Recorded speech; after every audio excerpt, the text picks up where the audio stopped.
Beaucoup d'influx abandonnés sur les routes de San Juan lors de la deuxième étape. Plus de 500 km de spécial, des erreurs de navigation, la chaleur et des arrivées à pas d'heure pour certains pilotes. Pas sûr d'être présents même au départ de la spéciale du lendemain. Journée de galère donc, mais deux hommes ont tout de même frappé fort. Joan Barreda en moto et Nasser Al-Attiyah en auto. Tous deux vainqueurs d'étape et nouveaux leaders au général, ils ont mis la concurrence à plus de 5 minutes. Pour un coup d'essai, c'est un coup de maître. Matthias Walkner, souvenez-vous de ce nom. Le rookie champion du monde de motocross a justifié la confiance de son boss chez KTM. À 28 ans, l'Autrichien entre dans la caste des vainqueurs d'étape du Dakar. En auto, Terranova devient lui un récidiviste. L'Argentin carbure sur ses routes d'entraînement. Mini qui détient également et toujours le général avec Al-Attiyah.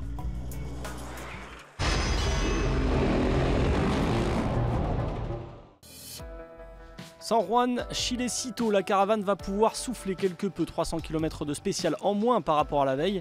Mais pour les motos, un tracé aux portions cassantes et jonché de grosses pierres à contourner, des pièges un peu partout. Il va falloir rester concentré. Les costauds se tiennent en quelques secondes tout au long du parcours. Moins de 2 minutes entre le premier et le sixième de l'étape jusqu'au quatrième point de contrôle.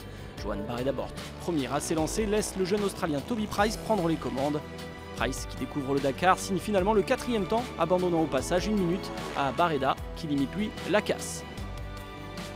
Le leader au général ne concède du temps à l'arrivée qu'à deux adversaires, Marc Coma et surtout Matthias Walkner, un autre débutant sur le Dakar. L'Autrichien relégué à 12 minutes hier de Barreda et ancien champion du monde MX3 remporte donc sa première étape et remonte à la 3e place du général. Je dois le dire, c'est vrai que c'est quand même plus dur quand il faut ouvrir la route. Je suis parti 6e et j'ai pu voir les traces et c'est vrai que ça m'a pas mal aidé pour aller très vite. Et c'est un sentiment assez cool que de gagner aujourd'hui. Enfin, Marc Coma, toujours discret, fait une bonne opération. Il réalise un timide rapproché en reprenant 1 minute à son compatriote. Il revient également à quelques secondes du grand gagnant de la journée, Walkner, désormais 3e du général, mais déjà à plus de 10 minutes de Barreda.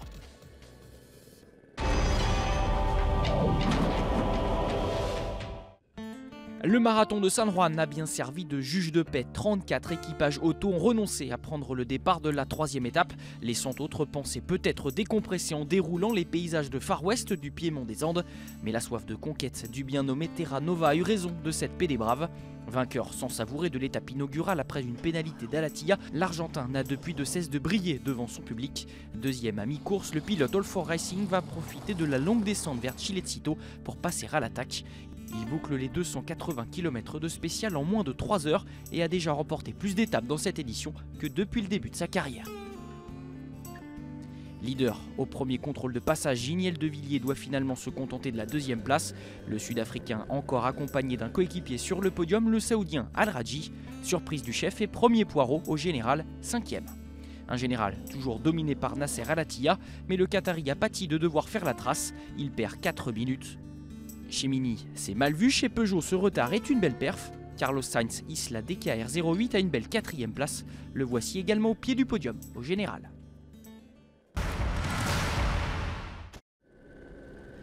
Au volant de ce buggy MD, un des pilotes les plus chevronnés du monde, mais qui exerce d'habitude ses talents sur d'autres terrains. Le Français Romain Dumas est double vainqueur des 24 heures du Mans, la course mythique d'endurance.